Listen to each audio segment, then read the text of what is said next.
ក្រុមហ៊ុនរដ្ឋកោទឹកស្វ័យយ័តក្រុងភ្នំពេញហ្នឹងបានឡើងថ្លៃរយៈពេល3ថ្ងៃជាប់គ្នាហើយបើយើងគិតមើលទៅឬក៏អាចនិយាយបានថា2ថ្ងៃចុងក្រោយនេះឡើងរៀងខ្លាំងបាទ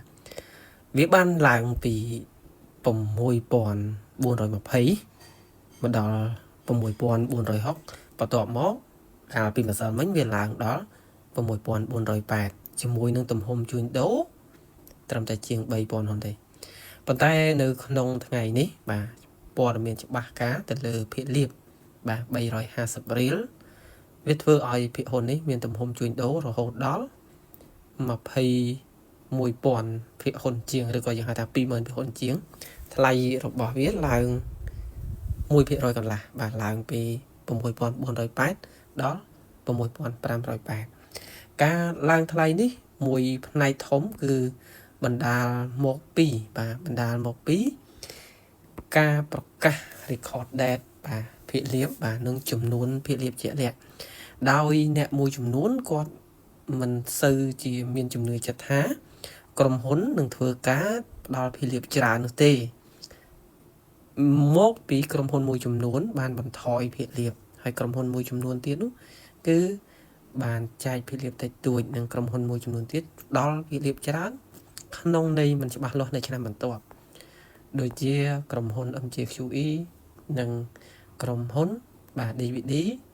ដែលឆ្នាំក្រោយផុតការធានាមិនដឹងថាគាត់ចែកច្រើនឬតិច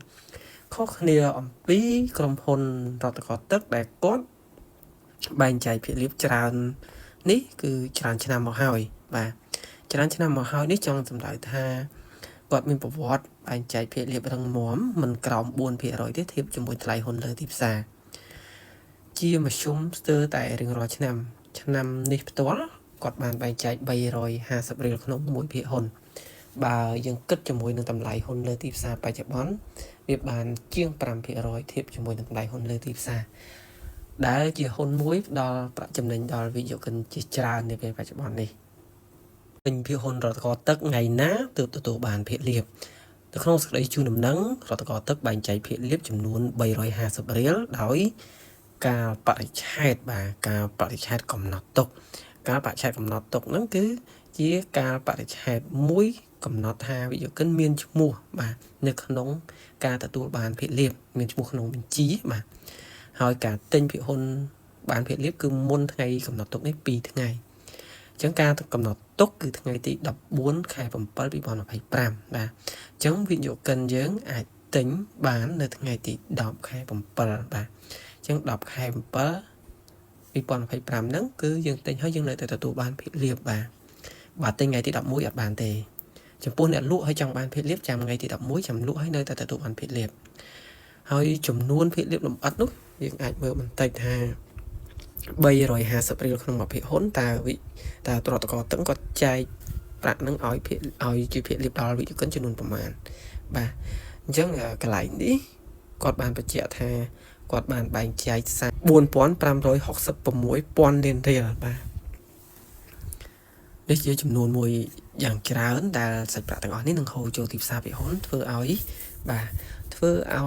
ភាគហ៊ុននឹងមានចរាចរណ៍ការឡើងថ្លៃឬក៏មានទំហំជួញដូរច្រើនឬក៏សកម្មជាងមុនដោយសារវិនិយោគិនទទួលបានលុយពីភាគលាភដែលនឹងផ្ទេរបាទដែលនឹងផ្ទេរឬក៏ការទូទាត់ជូននឹងពីថ្ងៃទី23ខែ7ដល់ថ្ងៃទី29ខែ7 2025ប៉ុន្តែជាទូទៅក្រុមហ៊ុនតែងតែទូទាត់នៅថ្ងៃដំបូងបាទគាត់ថាយើងអាចទទួលបានចន្លោះនឹងជាបទពិសោធន៍ជាទូទៅបើដាក់ថ្ងៃទី23កក្កដា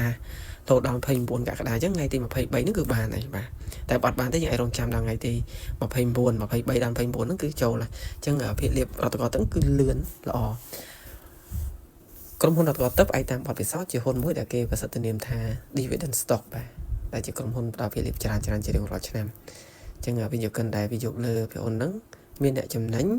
បាទច្រើនជាងអ្នកខាតបាទខុសពីក្រុមហ៊ុនផ្សេងដែលដូចជា ABC អីភាគលាភគាត់តិចទៅ